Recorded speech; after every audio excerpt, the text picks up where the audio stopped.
की तकलीफ़ है तो अवर सत्व की तकलीफ़ उन लोगों को भी होती है। कुंडली के हिसाब से अगर हम देखेंगे तो अगर चंद्रमा जिनका कमज़ोर होता है तो उस हिसाब से उनका अवर सत्व हो जाएगा। अगर सूर्य कमज़ोर होगा या मतलब कह सकते हैं कि लग्नेश जो होता है, लग्ना लॉर्ड, वो खुद कमज़ोर होता है तो भी इस तरह की कंडीशंस फंसती हैं। तो मैंने उसमें सिंपल सी चीज़ें आपको बता दी हैं। चंद्रमा को अच्छा करने के लिए बहुत ज़्यादा वैसी चीज़ों की ज़रूरत नहीं पड़ती है। सिर्फ आप पानी को सही से यूज़ करिए, मतलब पानी की बर्बादी नहीं होनी चाहिए, दूध की बर्बादी नहीं होनी चाहिए। और ऐसे लोग को दूध का पनीर वनीर नहीं फाड़ना चाहिए, क्योंकि दूध जब पनीर फाड़ते हैं तो दूध को एक तरीके से स्पॉयल करते हैं, रियलिटी है। आयुर्वेद के हिसाब से सोचेंगे तो दूध से जब आप पनीर बनाते हैं तो बहुत भारी हो जाता है, और जब भारी भारी चीज़ें खाएगा तो इंसान हमेशा बीमार रहेगा। तो इस वजह से भी आयुर्वेद के हिसाब से ये आप देखोगे पुराने ज़माने में बुजुर्ग बहुत गुस्सा करते थे अगर दूध को फाड़ा जाता था। ये आजकल पनीर खाने का कल्चर बहुत हो गया है। आज से 30 साल पहले तो ये कल्चर बिल्कुल ना के बराबर था। अभी हालत है कि कुछ लोग तो ऐसे होते हैं कि शायद डेली पनीर खाते हैं। बीच में अभी फिर से पनीर का पता चला कि यहाँ मिलावटी आ रहा है, ये आ रहा है, तो लोगों ने थोड़ा सा पनीर को खाना बंद कर दिया। बट आप देखिए शादी ब्याह कोई भी मेन्यू होता है तो उसमें पनीर का एक आइटम होता ही है। एक सब्जियाँ होंगी कम से कम, और एक पनीर का टिक्का मिक्का दुनिया भर की चीज़ें होंगी। ठीक, तो आप वाटर को अच्छे से यूज़ करेंगे, आप मिल्क को अच्छे से यूज़ करेंगे। मदर एंड मदरली फिगर जो होती हैं उनका बहुत रिस्पेक्ट करेंगे, चाहे मदर हो चाहे मदरली फिगर हो। जैसे चाची ताई जो आपकी आती हैं वो सब भी आती हैं, आपकी जो मदर इन लॉ आती हैं वो भी सेल्फ मून में आती हैं, तो उनका, और ये मेल एंड फीमेल दोनों के लिए एप्लीकेबल है, ऐसा किसी के लिए नहीं है कि एक मेल के लिए एप्लीकेबल है या फीमेल के लिए। तो मदर एंड मदरली फिगर का दिल से रिस्पेक्ट करना है। मैंने कई बार सेशन में बोला है, क्योंकि बहुत सारे लोग ऐसे भी होते हैं जो अपनी मदर का रिस्पेक्ट करते हैं बट दूसरे की मदर का रिस्पेक्ट नहीं करते हैं। तो दूसरी मदर को भी ऐसे ही रिस्पेक्ट करना है कि जैसे ये मेरा मून है, क्योंकि मून का मतलब होता है चंद्रमा मन से हो जाता है, आपके मन का कारक होता है। तो जितना आपका मन अच्छा रहेगा उतना सत्व अच्छा रहेगा, और बीमारियों से लड़ने में या हर चीज़ को टैकल करने में आप उतने अच्छे होंगे। और उसके अलावा एक चीज़ और कर सकते हैं, जो वाटर रिजर्वायर होता है आपके घर में, जो पानी की टंकी होता है, उसको टाइम टाइम पर क्लीनिंग करवाते रहिए। पानी कहीं पर भी टिकना नहीं चाहिए, जैसे काई हुई नहीं जमना चाहिए। तो इस तरह की चीज़ें कर सकते हैं। और जो नेचुरल वाटर रिसोर्सेज होते हैं जैसे गंगा जी हैं, कुछ भी इस तरह की चीज़ें हैं, उनको कभी गंदा नहीं करना होता है, क्योंकि बहुत सारे लोग होते हैं जब नहाने जाते हैं तो उसमें यूरिनेट कर देते हैं, और ये दुनिया की बहुत बड़ी गलती होती है। इसीलिए आजकल, अब वैसे तो गवर्नमेंट ने काम किया है कि पास में ही यूरिनल वगैरह रखा हुआ है, बट इस तरह के लोग गलती करते हैं, क्योंकि जब पानी में आप घुसते हैं तो नेचुरली वो प्रेशर आ ही जाता है। तो उसका बेहतर तरीका यही है कि आप इवैक्यूएट करके तब कभी भी, चाहे नदी हो चाहे तालाब हो, उनको यूज़ करिए। ठीक, तो ये हो गया मून को ठीक करने के उपाय में आ गया। दूसरी बात होता है कि आप इसमें चंद्रमा के केस में चांदी वगैरह भी पहन सकते हैं। ये भी चीज़ें की जाती हैं। कुछ लोग दान वगैरह कहते हैं, लेकिन दान वगैरह देना है जो, या ज़्यादा पहनना है, वो कुंडली देखकर पता चलता है। इसी तरीके से सन के केस में है, आपको अपनी डिसिप्लिन्ड लाइफस्टाइल जीना है। जैसे सूर्योदय रोज़ होता है सुबह सुबह, तो टाइम से उठना है, टाइम से सोना है। कोशिश करिए सूर्य नमस्कार करिए, जो आपके सूर्य नमस्कार के 12 आसन हैं, तो वैसे भी वो तभी कर पाओगे जब फर्स्ट सेकंड थर्ड पार्ट करके बॉडी को इतना फ्लेक्सिबल बनाए हो। और सूर्य नमस्कार करने से बॉडी बहुत अच्छी टोन अप रहती है, ईजिंग वोजिंग प्रोसेस सारी डिले हो जाती है। तो सूर्य नमस्कार करिए, सूर्य अर्घ दीजिए, फादर एंड फादर फिगर का रिस्पेक्ट करिए। और साथ में आपको क्या करना है कि आपको मतलब फादर फिगर के रिस्पेक्ट करने वाला, गवर्नमेंट के साथ चीटिंग नहीं करना होता है। कोई भी जैसे नॉर्मल लोगों के लिए भी है, कोई जॉब कर रहे हैं तो कोई घूसखोरी नहीं करना, कोई गलत काम नहीं करना, और कोई झूठ नहीं बोलना है। जो लोग झूठ बोलते हैं वो भी उनका असत्व अवर आता है, क्योंकि अवर सत्व की वजह से ही उनको झूठ बोलने की ज़रूरत पड़ती है। तो कभी भी कुछ गलत कर रहे हो तो उसको बोल्डली बोल सको। कोशिश करो कि नहीं गलत करना है, लेकिन अनजाने में मान लो कोई चीज़ गलती हो जाती है तो उस गलती को मानने की आदत डालिए, और अच्छे से मानने की, मतलब दिल से भी मानिए। ऐसा होता है कि बहुत सारे लोग बाहर से तो मान लेते हैं, अंदर से नहीं मान पाते हैं। तो मेनली वही होता है कि सन और मून को ठीक करना है। फादर की respect, father and father figure की रिस्पेक्ट करिए। और साथ में आपका लग्न लॉर्ड, आपका जो भी राशि है उसके जो स्वामी होते हैं उसका मतलब चीज़ों का ख्याल रखिए, गलत नहीं करिए। या सिंपल वर्ड में मैं एस्ट्रोलॉजी का एक कंसेप्ट है कि अपने जितने रिलेशनशिप्स होते हैं, मतलब चाचा मामा ताया बुआ मौसी सब सारे, इन सभी को दिल से रिस्पेक्ट करिए। ठीक है, ये सब सारी चीज़ों का, और अपनी डिसिप्लिन का बहुत ख्याल रखें। मतलब जो अपनी डेली रूटीन है, अपनी दिनचर्या है, दिनचर्या का सही से पालन करिए, खाने पीने का वो ख्याल रखिए जो अच्छे से पच जाता है, क्योंकि अगर आपका पेट वोट अच्छे से साफ़ होता रहता है तो भी उससे सब तो बढ़िया रहता है। ठीक है, और कुछ करना चाहते हैं तो आप भगवान राम के नाम का जाप कर सकते हैं, क्योंकि जब ओवरऑल एनर्जी इंक्रीज़ होती है तो उससे भी सत्व में बहुत बढ़िया इंक्रीमेंट होता है। और आपके जो आराध्य देव हैं या कुल देवी या कुल देवता होते हैं तो उनकी उपासना कर सकते हैं, उनके मंत्र का जाप कर सकते हैं, क्योंकि यहाँ पर ये बोला जाता है कि जैसे चीज़ें आप लोग करते हो मतलब इस तरह के, तो उससे एक फ़ायदा ये मिलता है कि आपके ऊपर हमेशा उनकी ओवरऑल ब्लेसिंग्स रहती है, तो आपके लिए बहुत अच्छा होता है। ठीक है, तो ये हो गया आपका अवर सत्व का। मतलब आगे जो बात करेंगे वो बात करेंगे उरु स्तंभ के बारे में। तो उरु स्तंभ के बारे में देखेंगे तो संहिताओं में है, और डिसीज़ फ्री के मतलब अलग से बिल्कुल पड़ा भी हुआ है, कई जगह मिक्सअप जगह में पड़ा हुआ है। उरु स्तंभ के पेशेंट कई बार कुछ लोग के आते हैं ज़्यादा, कई बार नहीं भी आते हैं। तो यहाँ पर उरु स्तंभ का सिंपल सा वर्ड में समझोगे तो मसल फटीग की कंडीशन है, बट ये सिंपल मसल फटीग की कंडीशन नहीं है, ये ज़्यादा है और ये थाइज रीजन में होती है। नॉर्मली देखो आपके पास काफ मसल्स वगैरह की या नॉर्मल मसल एक की बहुत ज़्यादा पेशेंट आते हैं, खास करके आपको पता है कि जब आपको फीवर या ज्वर आने वाला होता है तो पूरे बॉडी में बहुत ज़्यादा दर्द होता है। ठीक है, या कभी कुछ भारी काम कर लेते हो या ज़्यादा काम कर लेते हो तो आपको हाथ में दर्द होता है, या आप ज़्यादा चल लेते हो, मान लो ट्रैवलिंग बहुत लंबा कर लिया तो पैरों में दर्द होता है, लेकिन वो कभी थाई रीजन में पेन नहीं होता है। यहाँ पर बिल्कुल फिक्स है, उरु मीन्स थाई, मतलब इन्होंने किया पेल्विक रीजन से, जो आपका पेल्विक ज्वाइंट है, पेल्विक ज्वाइंट से लेकर नी ज्वाइंट के बीच का एरिया जो है उस रीजन में बहुत पेन होगा। तो पर्टिकुलर जब आपके पास इस तरह का कोई पेशेंट है जो बोले कि मुझे थाई रीजन में बहुत पेन होता है, तो वहाँ पर आप उरु स्तंभ के बारे में सोचिएगा। ठीक है, तो सिंपल जो मांसपेशियों की थकान होती है, मांसगत बात होती है, उससे थोड़ा सा अलग है। बट ट्रीटमेंट अगर आपके पास वैसे भी नॉर्मल भी आते हैं ना, मसल फटीग वाले पेशेंट आते हैं, तो उनको भी इस तरह का ट्रीटमेंट देंगे तो आराम तो आएगा, लेकिन डायग्नोसिस प्लीज़ सही बनाइएगा। ठीक है, कि मीन्स काफ मसल्स में पेन हो रही है कि थायरिज में पेन हो रही है, और वो पेन किस चीज़ से एक्टिवेट हो रही है, क्योंकि आपकी उरु स्तंभ इकलौती ऐसी व्याधि है जिसमें पंचकर्म का आपको पता है स्नेह मतलब निषेध है, स्नेहन का निषेध है। नॉर्मली क्या होता है, कहीं दर्द होते हैं, बोलते हैं भाई ये तेल वो तेल ले लो, गरम करो और लगा लो, चाहे महानारायण तेल लगा लो, महाविष गरम तेल लगा लो, डिपेंड ऑन द इस तरीके से सिस्टम कुछ कर लेते हैं। नहीं कुछ समझ में आता तो घर में ही बोलते हैं भाई सरसों के तेल में अजवाइन और लहसुन डाल करके गरम करके वही मालिश कर लो। तो ये सब सारे जो ट्रीटमेंट है वो आपके उरु स्तंभ में काम नहीं आते हैं, तो उपसय अनुपसय के बेसिस पर भी इंसान पहचानता है। तो उरु है और स्तंभ है, स्तंभ का मतलब जकड़न है, जकड़न का मतलब सिंपल समझोगे तो वहाँ पर आमवात टाइप की भी कंडीशन आती है। तो उरु स्तंभ में आम और पित्त दोष की भी भूमिका होती है। तो एक तरफ समझो कि आम है, आम का मतलब कफ बढ़ा हुआ है, एक तरफ पित्त भी बढ़ा हुआ है, और कफ और पित्त दोनों वही वो चीज़ें हो गई, तो ऐसे केस को इसलिए ट्रीट करना मुश्किल हो जाता है, क्योंकि एक जो इसके लिए काम करोगे उसके लिए निषेध हो जाएगा, तो इस तरीके से तकलीफ होती है। फिर सुश्रुत ने क्या किया, वात का आरंभक होने से प्रधान माना है, इसका वर्णन महावात व्याधि में किया है। तो आपके पीजी एंट्रेंस एग्जामिनेशन में क्वेश्चन पूछा जा सकता है कि उरु स्तंभ कहाँ पर है, तो ये चाहिए। बट चरकाचार्य ने आवरक वाला कंसेप्ट माना है और चिकित्सा प्राधान्य से कफ को प्रधान माना है, तो उन्होंने पृथक अध्याय स्वतंत्र अध्याय दे रखा है, हमारे सुश्रुत जी ने नहीं दे रखा है। उसके अलावा जो सामान्य रोगों की गणना आपके अष्टोदरी है ना, चरक सूत्र 20, जहाँ पर सारे व्याधियाँ दे रखी हैं, और एक्चुअल में जब आपसे पीजी एंट्रेंस एग्जामिनेशन या एमसी को क्वेश्चन पूछा जाता है किस बीमारी के कितने टाइप हैं, तो ये अष्टोदरी के हिसाब से ही करना होता है, क्योंकि वरना अगर आप ज्वर में चले जाएंगे तो ज्वर आपको दो तरह का भी है कि निजागंतुज हो गया, शरीर मानस हो गया, फिर दोषों के हिसाब से हो गया, फिर ड्यूरेशन के हिसाब से हो गया, अलग अलग तरीके से चलते नहीं। लेकिन हमारे को करना पड़ता है जो अष्टोदरी में दे रखे हैं, तो अष्टोदरी में जैसे 8 उदर हैं, ठीक है, इसी तरीके से उधर मतलब उधर रोग 8 है, तो इसी तरीके से सिस्टम जो है तो वहाँ पर इन्होंने दे रखा है सामान्य में। और साथ ही साथ महारोग्याधर्म में बात के नानात्मक जो रोगों में भी दे रखा है, तो एक तरीके से नानात्मक जो रोगों का देखेंगे तो प्लेन ट्रीटमेंट हो गया, लेकिन सामान्य से देखेंगे तो वहाँ से ट्रीटमेंट में फ़र्क आ जाता है। और अगर इसकी संप्राप्ति देखोगे तो संप्राप्ति के हिसाब से वात आमवत जो है उससे ज़्यादा ये सिमिलर है दैन वात रक्त के। जैसे अभी आपने पढ़ा था कि वात रक्त की सिमिलैरिटी किसके है, कुष्ठ के साथ है, क्योंकि लुक कई बार होता है, और लुक किसका होता है, जो गंभीर वात रक्त वाले कंडीशंस के आते हैं। जो शुरुआती वात रक्त आते हैं वो आपके कुष्ठ से कंपैरिजन में नहीं दिखते हैं। तो कभी भी पेशेंट आता है, क्योंकि हम आयुर्वेदिक फिजिशियन क्या करते हैं ना, पेशेंट ने पेन कंप्लेन करी तो कई बार हम देखते भी नहीं पेशेंट को और सिंपल सा महायोगराज घुघुलू लिख दो, ये लिख दो। जैसे मैंने आप लोग को भी बताया कि काफ़ी अच्छा पेन भी है तो आप महायोगराज घुघुलू दे दीजिए, बृहत चिंतामणि रस दे दीजिए, बहुत बढ़िया काम करेगा।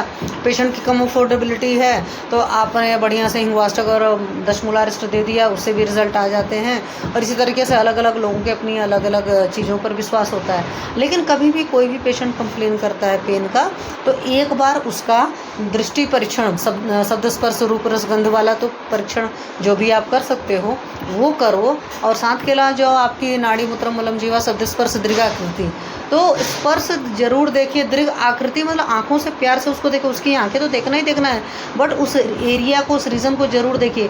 क्या कोई कलर का प्रॉब्लम है?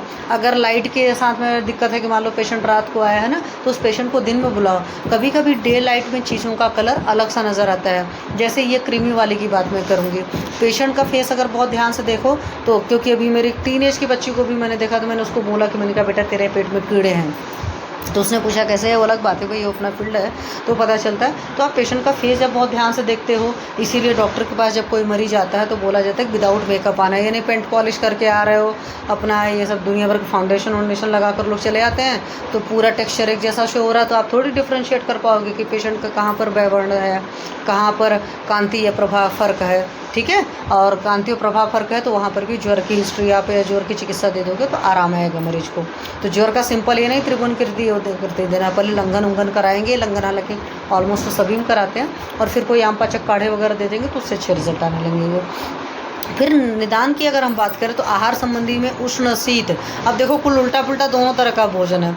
उष्ण शीत, द्रव, शुष्क, गुरु स्निग्ध आहार, जीर्णाजीर्ण। जीर्णाजीर्ण मतलब कि खाना खाया है, पचा है, नहीं पचा है, बीच में इंसान खाया जा रहा है। तो कुछ लोग की इस तरह की बहुत अच्छी आदत होती है, पचा नहीं पचा है बस उनको खा लेना है, टंकी है इस टंकी को फुलअप कर लेना, तो वहाँ से तकलीफ आती है। उसी तरीके से बिहार शब्द में देखोगे तो भ्रम वगैरह की प्रॉब्लम है, सॉरी श्रम वगैरह बहुत ज़्यादा जो पेशेंट्स करते हैं। एक्चुअल में अभी भ्रम मेरे दिमाग में चल रहा है। तो बिहार में एक्सेस जब श्रम करते हैं, वही मैंने कहा ना कि जैसे पेशेंट बहुत ज़्यादा चल कर आया है या कहीं पर भी बहुत ट्रैवलिंग कर लिया, जैसे मान लो वैष्णो देवी चला गया या ऐसी जगह चला गया जहाँ पर जैसे बहुत पहले ये था, क्या बोलते हैं, हमारा शीतला माँ का मंदिर मतलब मैहर में था, तो वहाँ पर पहले बहुत ज़्यादा सीढ़ियाँ थी। जब उतनी सारी सीढ़ियाँ चढ़ता है तो इंसान दर्द होता है, लेकिन वहाँ पर अधिकतर ऐसा नहीं होगा कि सिर्फ काफ रीजन में पेन होगा, वहाँ पर लगभग ही पूरे पैर में दर्द होता है। तो यहाँ पर पेशेंट सिर्फ एक पर्टिकुलर रीज़न का करेगा, क्योंकि उरुस स्तंभ बड़े याद है आपको, संक्षोभ हुआ, कहीं से चोट चपेट लग गई। चोट चपेट तो पक्का सी बात है कि लोकल भी हो सकती है और बॉडी के काफ़ी पार्ट्स में भी एक साथ लग सकती है, तो वहाँ उस वजह से भी हो सकता है। दीवा स्वाप जो है वो आपको हर जगह मालूम है, दीवा स्वाप और रात्रि जागरण जो है वात पित्त का प्रकोप करते हैं, कफ का प्रकोप करते हैं, क्योंकि दीवा शयन से आम बढ़ता है और रात्रि जागरण से वात पित्त का प्रकोप होता है, तो उसकी वजह से बिहार में तो ये आपके दोनों व्याधि मतलब हर तरह की व्याधि कारण थे, तो वो डाला हुआ। साथ में संप्राप्ति में अगर देखें तो आहार विहार संबंधी और साथ में उपरोक्त अनियमितताएं हुई, उल्टा पुल्टा उठना, सोना, जागना, बैठना, जैसे बहुत सारे लोगों की एक आदत है। अभी हमारे घर में एक बच्चा आया हुआ रिलेशन का ही 13 साल का बच्चा है, तो यहाँ पर जब से वो आया देर रात सोता है और सुबह वो बच्चे 10-10 बजे उठते हैं। मैंने कहा बेटा आप तो ठीक हो करो, तो उसका लॉजिक ये है कि भाई हमेशा तो सुबह ही उठना पड़ता है, एक महीने क्या मैं सुबह लेट नहीं सोकर उठ सकता। अब वो बच्चा छोटा है, आप छोटे बच्चों को समझा भी नहीं सकते कि बहुत छोटे बच्चे होते हैं ना, मानने को तैयार नहीं होते। एक तो एलोपैथिक माइंडसेट लोगों के दिमाग घुस गया ना कि हमें किसी भी तरीके से 8 घंटे सोना है, तो उनकी ये नाटक ये रहता है। नाटक में क्यों कहती हूँ कि गलत चीज़ है। अब यहाँ से सत्व कमज़ोर होता है, यहीं से मैं आपको बता रही हूँ। रात के वो 4 बजे सोएंगे, सुबह 4 और 8 कितने हो गए, 12 बजे उठेंगे। आपको कुछ लोग ऐसे भी मिलेंगे कि अपनी छुट्टियों के टाइम में और देर रात खूब जागरण करेंगे, 2 बजे सोएंगे, ठीक है, सुबह 10 बजे उठ रहे हैं, उनका लॉजिक है 8 घंटे। तो ये जो गलत सा लॉजिक होता है, ये लॉजिक बहुत सारी बीमारियों जड़ होता है, क्योंकि we are the nature product, तो हमें नेचर के हिसाब से चलना पड़ता है। या जैसे कल एक पेशेंट को कंजेशन वगैरह प्रॉब्लम थी परसों, तो मैंने बोला हॉट वो ले लीजिए, हॉट फुट बाथ ले लीजिए, हमारा नेचुरोपैथी का बहुत शानदार रिजल्ट आते हैं। अब उसका है कि नहीं मैं तो सौना करूँगा, सौना बाथ। तो सौना बाथ में क्या होता है कि आप पूरा ये बॉडी मतलब चले जाते हो उसमें, तो वो एक थेरेपी नहीं हो जाती है, एक अलग सी चीज़ हो जाती है। और सौना वोना का जो कल्चर चला है, ये तो मुझे टोटल बीमारी की जड़ लगता है। क्योंकि आपके आयुर्वेद में समझो तो आयुर्वेद में बोलते हैं कि सर को गर्म नहीं करना होता है, बहुत रेयर कंडीशंस होती हैं जिसमें हम हेड को गर्म करने के लिए बात करते हैं, अदरवाइज़ हेड को गर्म नहीं होना चाहिए, हेड को हमेशा ठंडा करने की ज़रूरत होती है, ठीक है। लेकिन ये जो एलोपैथी वाला माइंडसेट चला है, लोगों की गलत गलत सी बातें चली हैं, या ये कि जो जिम कल्चर चली है, मतलब बच्चों ने फिजिकल एजुकेशन में भी पढ़ रखा है कि भाई हमें इतना प्रोटीन खाना है पर बॉडी वेट के हिसाब से। ये तो जो बीच में मतलब चीज़ें काफ़ी चेंज हुआ है आयुर्वेद की, जैसे जो पानी वाला कंसेप्ट था कि पर बॉडी वेट मतलब इतना पानी पीना, इसी तरह के से अभी एक नई कल्चर बहुत बढ़िया से चल रही है अच्छे से कि पर बॉडी वेट हमें इतना प्रोटीन लेना है, क्योंकि हमारी बॉडी का कंपोजिशन बढ़ना हुआ है। अब उन बेवकूफ़ों को समझा आप नहीं सकते हो कि बॉडी वेट के हिसाब से नहीं चलेगा सिस्टम। बॉडी अगर आपने कुछ खा भी लिया, बॉडी यूटिलाइज़ नहीं कर पाई, बॉडी के अंदर जाकर इकट्ठा हो रहा तो सिर्फ बीमारियों को कॉज करेगा, और किडनी डिसीजेस तो हो ही रही हैं उन सारी वजहों से। तो इस तरह की बहुत सारी तकलीफ़ें हैं, ठीक है। तो वहाँ पर पेशेंट की काउंसलिंग बहुत ज़रूरी है, पेशेंट का माइंड सेट चेंज करने की ज़रूरत है, इसलिए हम लोग जितना बता सकते हैं किसी को बताएंगे, ठीक है। तो इसमें क्या है, आहार विहार संबंधी है, और दुनिया भर की जो रात्रि जागरण दिवस शयन वगैरह की अनियमितताएँ हुई तो उससे आम का संचय होगा। और आम संचय तो हमारे आयुर्वेद में हर बीमारी की जड़ है, तो इसमें क्या आम का संचय पर्टिकुलर किस रीजन में हुआ, मेनली आपके उरु में हुआ। तो उससे मेद और कफ दोनों मिक्स हो गया, अभिभूत हो गया, अवरोध हो गया, या मेद और कफ वहाँ पर इकट्ठा हो गया। तो जब कहीं पर भी कफ इकट्ठा होता है, आम बनता है, तो पक्का सी बात है जब वो बना तो एक तरीके से चैनल को ब्लॉक किया, मतलब कोई भी चीज़ें ना दे कैन नॉट ट्रैवल, आप तरीके से समझिए कि रास्ता कोई था, उस रास्ते को आपने ब्लॉक कर दिया। तो ब्लॉक कर लिया तो ना कोई चीज़ इधर जा सकती है, ना कोई चीज़ उधर जा सकती है। तो सिंपल वर्ड में क्या हुआ, ब्लड के थ्रू तो चीज़ें ट्रैवल कर रही थी, तो अब ब्लड ट्रैवल ही नहीं कर पाएगा, तो ना उसमें से कचरा बाहर निकल पाएगा, ना उसमें सही चीज़ आ पाएगी। तो इस वजह से क्या होगा, प्रॉब्लम क्रिएट होती है। और हर बीमारी के बीच में यही वजह होती है। हम लोग इसी वजह से बोलते हैं योग को प्रमोट करते हैं। तो योग में मेनली क्या करते हो आप, जितने आसन्स करते हो उन सारे आसन्स में मसल्स को कॉन्ट्रैक्ट और रिलैक्स करते हो। तो मसल्स को कॉन्ट्रैक्ट और रिलैक्स करते हो तो मेनली यही होता है कि वहाँ का जो ब्लड फ्लो होता है वो चेंज होता है। साथ में आप प्राणायाम करते हो तो जो भी आपके शाखा से कोष्ठ मतलब दोष होते हैं वो कोष्ठ में लाते हो। तो इसीलिए हमेशा आपके योग में जब करते हैं तो आसन करिए, क्योंकि यम नियम आसन था, फिर प्राणायाम था। तो यम नियम आसन करिए, और आसन के बाद में आप प्राणायाम करिए, और प्राणायाम करने के बाद में आप कुछ मर्म वगैरह भी जरूर करिए। तो वो फिर मल्टीपल इफेक्ट में आता है और बढ़िया से रिजल्ट देते हैं, ठीक है। तो उरु प्रदेश में संचय हुआ, फिर शक्ति की दोनों अस्थियां कब से परिपूर्ण हो गए, तो अच्छा खासा उरु स्तंभ का होएगा। हालांकि मैंने अभी तक ऐसे जनरली उरु स्तंभ का पेशेंट नहीं देखा, स्तंभ वगैरह के बहुत देखे हैं बट उरु स्तंभ के नहीं देखे हैं कि जिसने ये कंप्लेन किया हो। क्योंकि पिंडिकोदोष्टन के तो मेरे पास काफ़ी मैंने पेशेंट्स देखे हैं, नॉन अननोन में भी आए हैं। पिंडिकोदोष्टन की बहुत सारी वजहें होती हैं। एक तो क्रॉनिक कॉन्स्टिपेशन के जितने पेशेंट्स होते हैं उनको पिंडिकोदोष्टन की प्रॉब्लम रहती ही रहती है, क्योंकि मैंने कुछ ऐसे पेशेंट्स भी देखे जिनको ये पता चला कि बचपन से ही प्रॉब्लम थी, उनके साथ में इस तरह की तकलीफ़ होती है। और एक से चल फिर लेते हैं तो उसकी वजह से होती है। जैसे मान लो आपने ड्राइव किया, अचानक कभी ड्राइव नहीं करते, 20-30 किलोमीटर ड्राइव करने की आदत है, अचानक 50 करें 200-250 किलोमीटर या 500 किलोमीटर एक सिटिंग में आपने ड्राइव कर लिया, कभी नहीं ड्राइव करने की आदत है, तब वहाँ से हो सकता है। पर वहाँ से पूरा मेनली काफ मसल्स में पेन होता है, उरु स्तंभ नहीं था। और कुछ और भी उल्टी पुल्टी एक्टिविटीज़ हैं वो एक्स्ट्रा कर ली जाती हैं, और एक तरीके से समझ लो आपका बॉडी पोस्चर ठीक नहीं रहा किसी भी वजहों से, तो वहाँ पर काफ मसल्स में पेन होने की बहुत सारी वजहें होती हैं, ठीक। तो काफ मसल्स की पेन हो रहा है तो पक्का सी बात है हॉट बाथ ले लो, उससे आराम मिल जाएगा। अच्छा सा मसाज कर लो, उससे आराम हो जाएगा। थोड़ा सा रेस्ट तो देना ही देना पड़ेगा। तो संप्राप्ति घटक में इसमें देखो दोष में वात भी है, कफ भी है। वात का जो लोग चीज़ें शमन करती हैं अधिकतर वो कफ को बढ़ाती हैं, इसीलिए चिकित्सा में थोड़ा सा मुश्किल आती है। आम भी है, पित्त भी है और त्रिदोषारब्ध भी है। मतलब इस तरीके से सीक्वेंस इसका चलेगा, पहले वात है, फिर कफ है, फिर आम है, फिर पित्त है। आप ये कहोगे मैम एक साथ वात पित्त कफ कर देते हैं, ऐसा नहीं है। जैसी ज़रूरत होती है उस हिसाब से, मतलब जैसे जैसे दोष बढ़े हुए हैं उस हिसाब से है। दुष्य में मेद धातु है क्योंकि आपके थाई रीजन में अच्छा खासा मेद पड़ा हुआ है। अधिष्ठान वही उरु है, मतलब जानू तथा नितंब वही ज्वाइंट के मध्य का भाग है। पूर्व रूप में इसमें निद्रा वगैरह पेशेंट को बहुत ज़्यादा मिलती है। चिंता है, स्थिमिता है। स्थिमिता मतलब आपको पता ही है कि उस एरिया को लगेगा जैसे गीले कपड़े से किसी ने ढका हुआ है, उस तरीके से ज्वर हो सकता है, रोमहर्ष हो सकता है, अरुचि, छर्दी, उरु एवं जंघा में अवसाद। तो अगर इतने सारे पूर्व रूप वगैरह भी होंगे पेशेंट्स को पूछिएगा तब उसके बाद से आप डिसीजन लेंगे।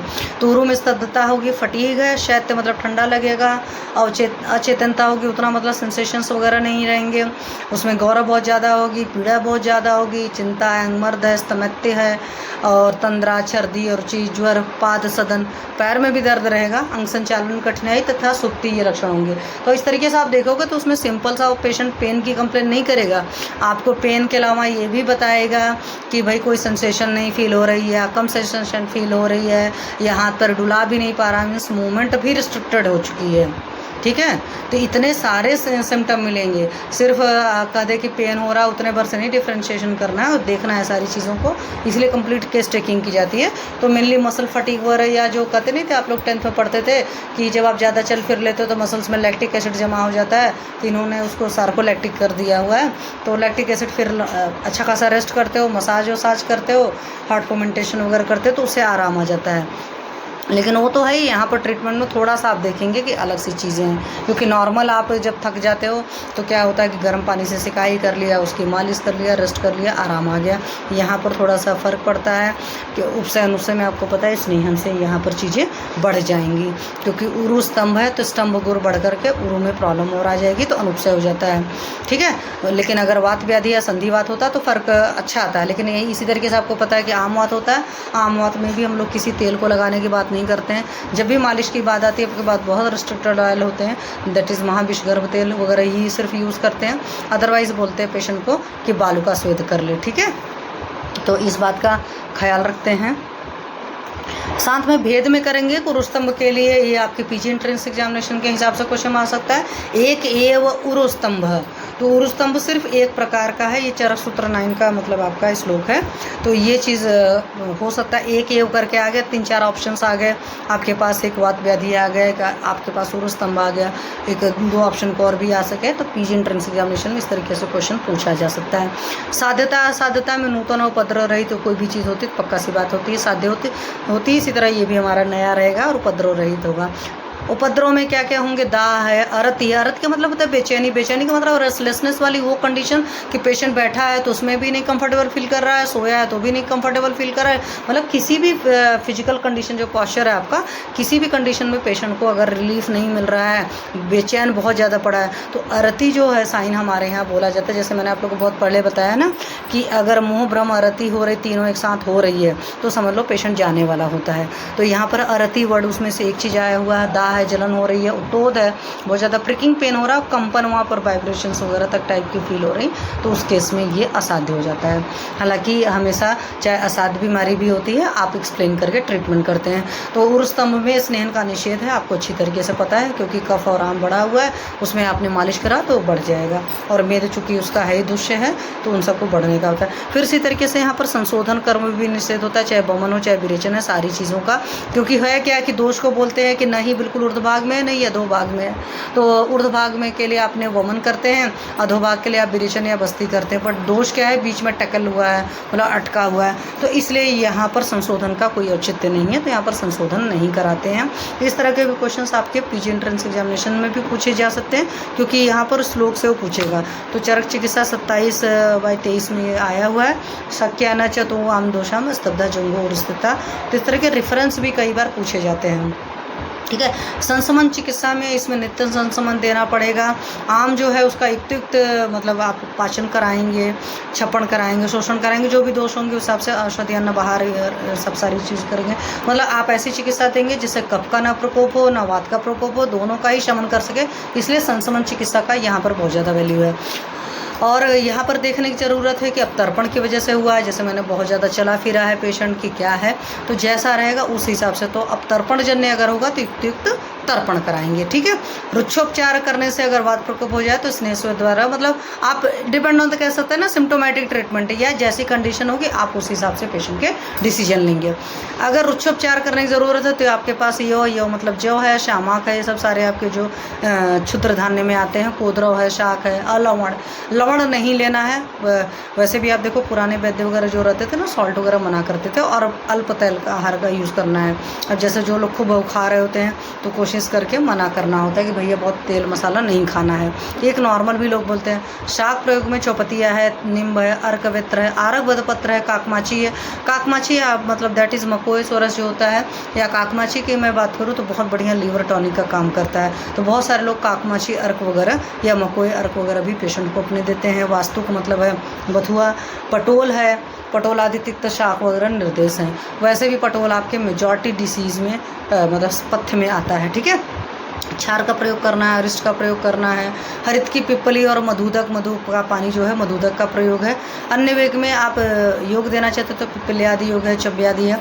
आपके पास षडधरण योग सुश्रुत जी का बहुत बढ़िया दे रखा है। उसके अलावा गुग्गुलू और गोमूत्र का योग दे सकते हो, त्रिफला का योग दे सकते हो, और ये श्रीवेष्टकादि योग है, समंगा चंदनादि योग वगैरह। आप जैसा साइन सिम्टम देखिएगा उस हिसाब से दे सकते हैं। तैल प्रयोग में इसमें सैंधवादी तैल है, अष्टकटवर तैल है। अष्टकटवर तैल और भी जगह है बट यहाँ पर भी अष्टकटवर तेल है, कुष्ठाद्य तेल है। तो इस तरह के तेल का आप यूज़ करा सकते हो। वही परिमार्जन में उत्सादन करा सकते हैं। और उत्सादन किससे कराना है? बल्मीक मृत्तिका, मतलब वो जो खाया रहता है दीमक ना, वो वाली जो मिट्टी रहती है उससे उत्सादन कराते हैं। हालांकि मैंने बल्मीक मृत्तिका बेटा नहीं यूज़ किया हुआ है, अदरवाइज़ मैं उसका बताती, क्योंकि हम लोग शहरों में रहते हैं तो इस तरह की चीज़ें हम लोग को कम मिल पाती हैं।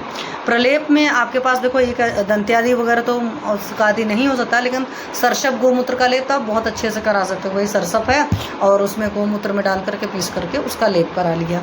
तो सरसप का पता है थोड़ा सा पित्त दाह बनाता है, और गोमूत्र जो होता है कफ का होता है। तो देख कर कंडीशन के हिसाब से डिसीजन लिया जाता है। परिसेचन में सोनाग्नि पर सेच करवा सकते हो। युक्तिपूर्वक व्यायाम वगैरह कराइए, जैसे कंकरीली ज़मीन पर चलना इसमें होता है। नदी में बहाव के विरुद्ध तैरना, ऊर्ध्व स्तंभ की डिसीज में ये चीज़ आता है। और एक क्वेश्चन बोला जाता है कि कौन सी ऐसी व्याधि है जिसमें नदी के बहाव के विपरीत तैरा जाता है? तो नदी के बहाव के विरुद्ध तैरना आपके ऊर्ध्व स्तंभ में आता है। ठीक है, स्वानुभूत चिकित्सा व्यवस्था पत्र मतलब रामहर सिंह सर का खुद का ये होगा कि निदान परिवर्जन तो हर जगह होता है, रुक्षोपचार कराएंगे क्योंकि उरु में स्तंभ है, आप वहाँ से याद रखिएगा। बल्मीक मृत्तिका से उत्सादन तथा सरसप गोमूत्र प्रलेप में युक्तिपूर्वक व्यायाम, जैसी ज़रूरत हो उस हिसाब से व्यायाम कराएंगे। गोमूत्र गुग्गुलू देंगे 6/3 मात्रा मतलब 2/2 TDS डोज में। उसी तरीके से 10 मूला रिस्ट बढ़िया से दे सकते हो। 10 मूला रिस्ट इन्होंने हालांकि डोज सर ने कम लिखी है। क्यों मैं कह रही हूँ कम? क्योंकि इतनी कम डोज में ना एज ए पेन किलर की तरह वो काम नहीं करता। पेन किलर की तरह काम करना होता है, थोड़ा सा डोज अच्छा यूज़ करते हैं। और वैसे भी 10 मूला रिस्ट या बेरस्ट जितने आस्ते रिस्ट होते हैं लगभग उनकी डोज जो होती है वो करीब 80 ml के आसपास होती है। तो मैं एज ए पेन किलर जब किसी को यूज़ करना होता है तो मैं तो 80 या 100 ही यूज़ करती हूँ। बच्चे हैं तो अलग बात है, बच्चों में कम यूज़ करते हैं। रसायन के रूप में अगर आप यूज़ करना चाहते हो तो 5 ml या 10 ml भी दे सकते हो पेशेंट को। उसी तरीके से पटोलादि कषाय है। पटोलादि कषाय जो है आपका रक्त पर, धातु पर बहुत बढ़िया काम करता है, तो पटोलादि कषाय दीजिए। साउथ में इस तरह काफ़ी चलते हैं। और पिपली आदि योग दे सकते हैं, 3 ग्राम है। पिपली जो आपकी होती है दीपन पाचन इन सब सारी चीज़ों का काम करती है। और अनुष्ण शीत होती है, सबसे बड़ी बात होती है, ना बहुत ज़्यादा गर्म होती है ना बहुत ज़्यादा ठंडा होती है, इसलिए भी इसको यूज़ किया है। स्नेहन तथा संशोधन कर्म का निषेध है, वो आपने शुरू में ही देख लिया है। तो इस तरह की सारी चीज़ें हैं। ठीक है, तो अब ये चैप्टर कंप्लीट हो गया। आप लोग का कोई डाउट?